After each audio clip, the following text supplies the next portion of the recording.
प्रणाम करता हूं आपको, आपकी ऊर्जा को प्रणाम करता हूं। विधायक महोदय, आनंद का उत्सव है। आदरणीय मुकेश मोलवा साहब हिंदी के कल योद्धा जिन्होंने हमें आमंत्रित किया है। और मैं बात करूं सबके परिचय, आपने देखा होगा ये दिव्य भूमि है, अनुष्ठान की भूमि है, जहां अनुष्ठान प्रारंभ होना चाहता है। और आई माता जगदम्बा भवानी ने आज देश के उन कवियों को बुलाया जो किसी तीर्थ स्थान से आते हैं। कोई नाथ द्वारा भगवान श्रीनाथ जी की धरती से, पशुपतिनाथ भगवान की धरती से, काशी विश्वनाथ की धरती से, माँ जगदम्बे कालिका की धरती से, राजेश्वरी माता की धरती से, बड़े भक्तों की धरती से। एक बार तालियों से अभिनंदन करें इनका। लेकिन हिंदी के उस कर्म योद्धा का परिचय अभी इस मंच में नहीं हुआ है। देश में 5000 से ज्यादा कवि हैं, लेकिन किसी एक कवि को हिंदी के कर्म योद्धा की उपाधि से नवाजा गया है। तो आपके अपने समाज के गौरव आदरणीय राष्ट्रीय प्रकट हिंदुत्व कवि मुकेश जी मोरवा साहब हुआ करता है। तालियों से अभिनंदन करें। जिनकी कविता सिद्धत्व और देवत्व को जगाने वाली होती है, जिनकी कविता माँ भारती की आराधना है, राम की आराधना जिनकी कविता हुआ करती है। और बड़े संस्थान बाग देवी संस्थान जिनमें बच्चे पढ़कर मध्य प्रदेश में IAS और IPS बनेंगे, जिला कलेक्टर और SP आपके अपने बच्चे अब मध्य प्रदेश में पढ़ाई करके बनेंगे। उस संस्थान के डायरेक्टर आदरणीय मुकेश मोरवा साहब के लिए जोरदार ताली से अभिनंदन कर दीजिए। फोटो नहीं खींचना था, आपने खींच दिया, क्योंकि सर इससे गड़बड़ हो जाती है। वेदना, बहुत पीड़ा सही मैंने इस फोटो। विधायक महोदय, पीड़ा को झेला मैंने, दर्द को झेला है। मैं प्रारंभ हास्य से करना चाहता था, लेकिन आपने मुझे दुख में डुबा दिया है, वेदना में डुबा दिया है। एक नगर पास में बोरूद बहुत प्यारा नगर है, काव्य का अनुष्ठान प्रारंभ होना चाहता था। आप जैसे एक बड़े पत्रकार हमारे, उन्होंने फोटो खींचा और पत्रकार बंधु ने छाप दिया नई दुनिया में। चौथे दिन और सब तरफ विजय विद्रोही फोटो छपा सर, विजय विद्रोही। अच्छा लगा फोटो देखकर, मैं प्रसन्न हो गया, गदगद हो गया। लेकिन 4 दिन बाद जब मेरे से गुजरा तो वो पेपर रद्दी हो गया सर, जिसमें मेरा फोटो छपा था। तो किसी जलेबी वाले के पास चला गया, उसने जलेबी परोसी, और जिस अखबार में मेरा फोटो था उस पर जलेबी परोसी गई। जलेबी उठने के बाद देखा मेरे कान पे, गाल पे, मुंह पे, बाल पर सब तरफ चाशनी लगी हुई थी। बहुत अच्छे। लेकिन सर मुझे तकलीफ वहां भी नहीं हुई। तकलीफ तो तब हुई कि एक लड़के ने जलेबी खाने के बाद मेरी आंखों के सामने वो पेपर नाली में फेंक दिया और 3-4 सुअर आए, चबड़क मेरी आंखों के सामने से। बहुत बड़ी वेदना है। मैं निवेदन करूं इनका साथ। अच्छा बेटा, अरे इसका छापाना तो ये फोटोग्राफर ही चाट लेगा और फिर ये गुलाटी का रहने वाला है। प्रणाम करता हूँ आपको, लेकिन आराधना का क्रम था। मैं 4 टन के उस दरबार में सौंपना चाहता हूँ, जहाँ से अपनी यात्रा प्रारंभ करता हूँ। कि नटनागर नकार जिसे अपनी पहचान कहते हैं, नटनागर नकार जिसे अपनी पहचान कहते हैं, त्रिलोकी के नाथ सावरिया से जिसे अपनी जान कहते हैं, जिसकी जान धुली से बनते बिगड़े काम, उस पावन दरबार को संकट मोचन हनुमान कहते हैं। उस पावन दरबार को संकट मोचन हनुमान कहते हैं। मैं इस पावन नगरी को प्रणाम करता हूँ और मैं उस मिट्टी से आता हूँ, मिट्टी जो हल्दी घाटी से आता हूँ। मैं महारावल बाग सिंह की माटी से आता हूँ। मुझे गर्व है मैं उस राजस्थान से हूँ। केवल 2 पंक्तियां, जहां पलक झपकते ही, जहां सर धड़ से अलग होते हैं जब तक पलक झपकती है, जहां क्षण में ही धड़ से सर अलग होते हैं जब तक पलक झपकती है। मैं उस राजस्थान की मिट्टी से हूं जहां जगदम्बे भवानी आई माता की जोत से केसर दबकती है। मैं उस मिट्टी से हूं। और किस मिट्टी पर आया हूं? क्योंकि वो नगर क्योंकि जहां सुलझ जाती है हर पहेली, वो नगर टोकी जहां सुलझ जाती है हर एक पहेली, वो नगर टोकी जहां मध्य नगर में मां जगदम्बे की हवेली। मैं प्रणाम करता हूँ उस टोकी नगर को, उस बहुत पावन नगर को प्रणाम करता हूँ। मैं आदमी घर से जब प्रणाम होना चाहता था, घर से निकलने ही वाला था, मेरी पत्नी ने कहा कहाँ जा रहे हो? मैंने बहुत दूर यात्रा पे जा रहा हूँ, 350 किलोमीटर की यात्रा है। उसने कहा एक टोटका करना पड़ेगा। आज प्रदीप जी मिश्रा ने बताया था 2 लड्डू बनाए हैं मैंने, 1 लोटा जल हर समस्या का हल। विधायक महोदय सुबह निकला, पुलिस वाले ने पकड़ लिया, 2 लड्डू जमा दिए। बोले कहाँ जा रहा है? मैंने कहा शिव जी के मंदिर में। उन्होंने कहा लोटा ऐसे नहीं पकड़ते, ऐसे पकड़ते हैं। मैं सही पकड़ के जाने लगा हूँ। लेकिन मैं जैसे ही मेरी पत्नी ने कहा कहाँ? मेरे को दूर। बोले 2 लड्डू बनाए हैं। मैंने कहा इनका क्या? बोला पहला गौ माता को और दूसरा गधे को। इससे सारे कलेश बाधाएं दूर हो जाएंगे। मैंने कहा अच्छी बात है प्रिय, लेकिन गौ माता तो लंबी वायरस की भेंट चढ़ गई और गधे गांव में है नहीं। उसने कहा आप चिंता मत कीजिए, वो मेवाड़ की है विधायक न गई। पहला लड्डू जो उसने गौ माता के लिए बनाया स्वयं को गाय सोच के स्वाहा कर गई, और वो दूसरा लड्डू जो गधे वाला था, मेरी गलत समझ रहे आप, वो मुझे दिया कि बाहर किसी गधे को डाल देना। सब महिलाओं की सोच एक जैसी होती है बेटा, वो सही समझ रही है। हनुमान चालीसा पढ़ती है सर, कोई भी महिला अपने पति को गधा नहीं समझ सकती विधायक महोदय। हनुमान चालीसा पढ़ती है, वो मेवाड़ की है, हनुमान चालीसा पढ़ती है, वो सुंदर कांड समझती है, खुद को भले गाय समझ ले, मुझे आवारा सांड समझती है। समझने का तरीका बहुत अलग है। भगवान गजल प्रणाम। और आनंद का नगर ये मालवा, ये निमाड़ शब्द जो बहुत आनंद के साथ कविता को सुनता है विधायक महोदय, मुझे अच्छा इसलिए लगता है निमाड़ में यहाँ दिल के किमाड़ खुल जाते हैं। मैं जब भी कहीं कवि सम्मेलन में जाता हूँ, पिछले महीने दिल्ली गए, एक छोटे से बच्चे को पास में बुलाया, मैंने कहा इधर बेटा क्या खाएगा? बच्चा दौड़ के आया, बोले अंकल डेयरी मिल्क की चॉकलेट खिलाओ, मजा आएगा। उसे डेयरी मिल्क की चॉकलेट पकड़ी, उछलने लग गया। थोड़े दिन बाद मोटा कवि सम्मेलन में गए, बच्चे को बुलाया, मैंने कहा इधर बेटा क्या खाएगा? बोले अंकल पतंजलि का बिस्किट खिलाओ, मजा आएगा। उसे पतंजलि का बिस्किट पकड़ाया, उछलने लग गया। लेकिन जैसे ही भगवान कसम यहाँ आया, आपके मनावर में उतरे, एक बच्चे को बुलाया, मैंने कहा इधर आ बेटा, पास में आया, मैंने कहा क्या खाएगा? बोले बीड़ी पिला दो अंकल, मजा आ जाएगा। कितना आनंद है यहाँ पर, बहुत अच्छे हुए। यहाँ तो हर जगह आनंद निकला हुआ है। एक भंडारा चल रहा विधायक महोदय, रास्ते में आते भंडारा, मैंने कहा गाड़ी रोकी, अमझेरा करके कोई नजर आया, हनुमान जी का भंडारा चल रहा था, मैंने गाड़ी रोकी, मैंने कहा भंडारा प्रसादी दी, नुक्ति की प्रसादी जो मेरी बहुत फेवरेट है, मैंने प्रसादी ली। तब तक पत्नी का फोन, बोले कहाँ तक पहुंचे? मैंने कहा अभी दूर है, अमझेरा आए हैं। बोले वहां क्यों रुक गया? मैंने कहा प्रसादी भंडारा चल रहा है हनुमान जी का। बोले क्या है प्रसादी में? मैंने कहा नुक्ति। अब मेरी भी फेवरेट नुक्ति, उसकी भी फेवरेट। उसने कहा मेरे लिए भी लाना। मैंने कहा संभव नहीं है प्रिय, एक बार ले ली है, दूसरी बार नहीं मांग सकते। बोले आपको मेरी कसम है। मैंने कहा संभव नहीं है। बोले चिन्नू की कसम, पप्पू की कसम है, मांगनी पड़ेगी। फिर मैंने हिम्मत करके मेरे जैसे हाथ बढ़ाया, मैंने कहा सर थोड़ी और प्रसादी।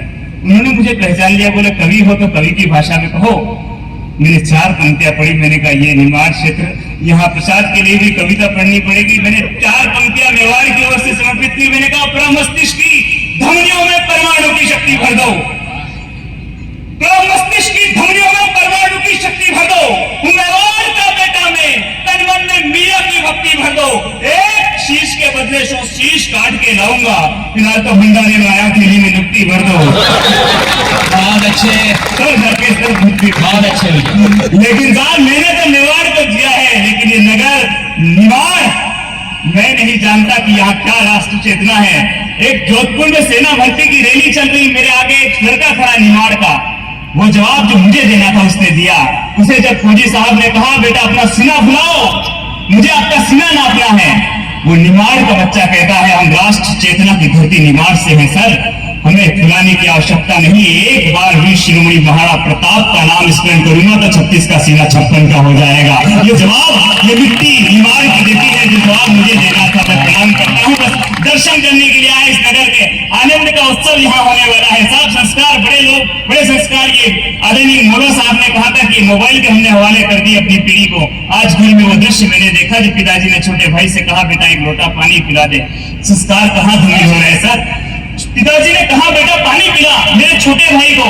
मेरे छोटे भाई का जवाब था पिताजी मैं फेसबुक चला रहा हूँ। ये सुनकर मेरी कलेजी कट गई। मैंने कहा पिताजी ये मूर्ख है, नालायक है, मुंहफट है, इसने संस्कारों को भुला दिया। आप इसके मुंह मत लगिए, खुद उठ कर जाइए, एक गिलास पीजिए, एक गिलास मेरे लिए लाइए। अच्छे संस्कार के आवश्यकता, ये संस्कार नहीं जी पा रहे हैं इस सोशल मीडिया के दौर में। एक बुजुर्ग बादशाह मिल गए मुझे यहाँ पर सरदारपुर एक गांव सर, वहां आते हुए मुझे बुजुर्ग बादशाह मिले। मैंने कहा संस्कार तो ये होने चाहिए। मैंने उनसे पूछा, मैं कहा आपका एक लड़का जो अमेरिका में 6 लाख रुपए कमाता है, आपको गर्व होता होगा? बोले नहीं, मुझे इस लड़के पर गर्व है जो 150 रुपए कमाता है मजदूरी करके। मैंने कहा ये कैसे हो सकता है? एक लड़का जो अमेरिका में 6 लाख रुपए महीना कमाता है। उन्होंने कहा तनिक गर्व नहीं है जो 6 लाख कमाता है, 6 महीने में एक बार भी नहीं पूछता कि उसका बाप कैसा है। मुझे इस पर गर्व है जो 150 रुपए कमाता है। मैंने कहा कोई विशेष वजह? उन्होंने 2 पंक्तियां सुनाई विधायक महोदय की। रूखी सूखी खाकर भी इस नालायक के साथ मैं अपने गमों को सी लेता हूँ। क्या संस्कार सिंचित हमारे देश में। बुजुर्ग साहब का जवाब था कि रूखी सूखी खाकर भी इस नालायक के साथ मैं अपने गमों को सी लेता हूँ। ये 150 रुपए कमा के लाता है, रोज रात को मेरे पास आकर बैठता है, 2 पेट बनाता है, एक पिता एक मैं पी लेता हूँ। लेकिन सब बड़े लोग, आनंद और मस्ती के लोग, मैं नहीं कहूंगा इस तरह की कभी हम व्यसन में उलझे। मेरी तरह मैं सादगी भरे जीवन की अपील करता हूँ युवा साथियों से। न दूध न दही न भोजन में घी लेता हूँ। विधायक महोदय, जितनी सादगी जीवन में होनी चाहिए वैसी सादगी जीना चाहिए। युवाओं को तब निवेदन करना चाहता हूँ, मोलवा साहब की उपस्थिति में, न दूध न दही न भोजन में घी लेता हूँ, जैसे भी जियाती है जिंदगी में जी लेता हूँ। न बादशाहों की तरह शौक न नवाबों की तरह चोचले, रोज सुबह उठकर 2-3 क्वार्टर पी लेता हूँ। ये सादगी होनी चाहिए। पहले तो थोड़ा कंफ्यूज में इसलिए हो रहा था कि आपको भाषा समझ में आ रही है नहीं, लेकिन मैं समझ गया आ रही है, आपको अच्छे से आ रही होगी। थोड़ा दिन पहले विधायक महोदय का अंग्रेज आ गया। हमारे चित्तौड़ की विरासत को देखने के बाद उसका मन हुआ कि गांव की तरफ घूमे। मुझे इस गांव में बैलगाड़ी दिखी। सर, हमारी भारतीय संस्कृति की अनमोल धरोहर, एक बार तालियों का अभिनंदन करें उस बैलगाड़ी के लिए, कईयों के लिए। मैंने केवल यहाँ देखे, दुनिया के विचित्र खेल देखे, लेकिन कोकी नगर झामेले गाड़ी और बैल देखे। मैं निवेदन करना चाहता हूँ, अंग्रेज जैसे ही मेरे गांव में आया, सर मैंने उसका स्वागत किया। हमारे गांव में संस्कार की प्रवृत्ति है, हमने उसे बिठाया। ओटली होती है सर, हमारे यहाँ बड़े बड़े इतने सोफे नहीं होते, एक छोटे गांव है, बड़े सोफे नहीं होते, लेकिन ओटली होती है लंबी चौड़ी। घर के बाहर समझते हैं आप, चबूतरा जिसको बोलते हैं, ओटली बोलते हैं, ओटली बोलते हैं आप। हमारे इधर भी ओटली बोलते हैं, लंबी चौड़ी ओटली होती है, उसे लिखती है महिलाएं। मैंने उसे बिठाया, मैंने कहा sir please sit down here. अंग्रेज उस ओटली पर बैठकर चकराया, बोले ओ नाइस सोफा। उसके बाप इतना बड़ा सोफा उसने देखा नहीं, बोला ओ नाइस सोफा। अरे मैंने कहा पापा दिस इज नॉट सोफा। अंग्रेज ने कहा तुम व्हाट इज दिस, ये क्या है? बहुत अच्छे भैया। अब मुझे भी नहीं पता कि सोफे को इंग्लिश में क्या कहते हैं। मैंने बहुत सर्च किया, कुछ नहीं मिला। विधायक महोदय, मैंने कहा दिस इज ओटली। अंग्रेज ने कहा नाइस ओटली। तब तक वो आ गया जिसकी ओटली थी। हमारे गांव में 20-30 रुपए की सफेद और लाल पोटली मिलती है, उसको पीकर जो टुम रहता है लोग उसको पोटली बोलने लग जाते हैं। वो दूर से आए, बंदे की ओटली। अंग्रेज का ध्यान उधर, बोला हु इज दिस, वो कौन? मैंने कहा सर दिस इज पोटली। अंग्रेज ने कहा व्हाट रिलेशन बिटवीन ओटली एंड पोटली, ओटली और पोटली में क्या रिश्ता है?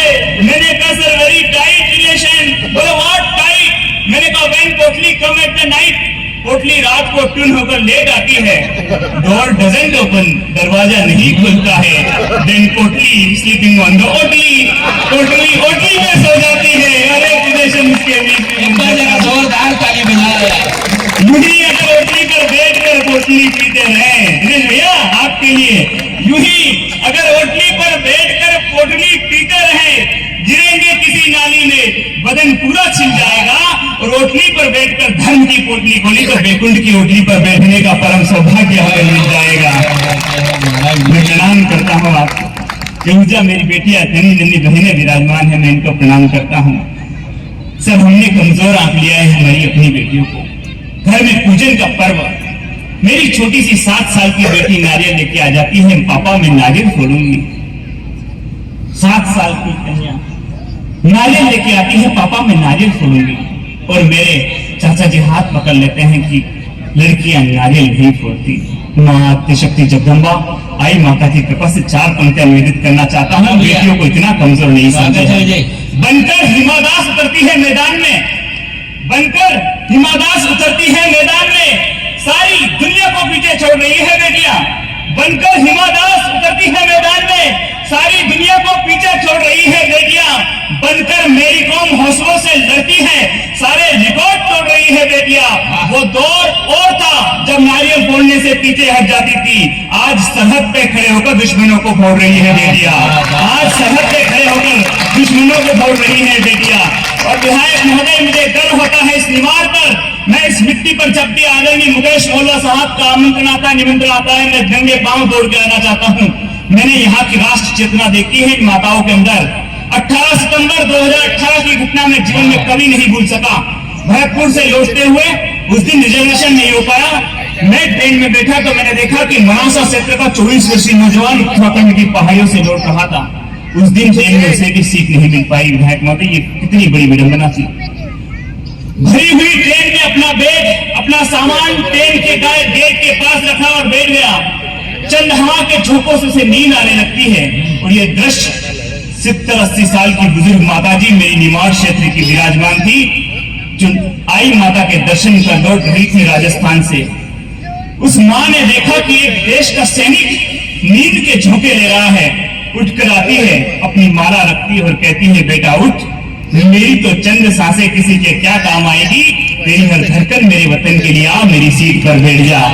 इसलिए मेरा मन होता है कि आपके दर्शन कर लिया करूं। केवल 4 पंक्तियां इन माताओं की तरफ से निवेदन करना चाहता हूं कि जहां सरहद पे खड़े सैनिक के कानों में कोयल राष्ट्र वंदना के गीत छोड़ देती है, जहां सरहद पे खड़े सैनिक के कानों में कोयल राष्ट्र वंदना के गीत छोड़ देती है, श्री राम मंदिर की खड़ी हो दीवार आवाम हिंद की ईद से ईद जोड़ देती है, उस पावन संस्कृति से क्या टकराएगा बुज़दिल पाक और चाइना, जब एक सैनिक के खातिर बुजुर्ग माँ भी अपनी सीट छोड़ देती है। इन माताओं के लिए एक बार घंघोर तालियां हो जाए। मैं चाहता हूं इनकी राष्ट्र चेतना के लिए तालियां हो जाए।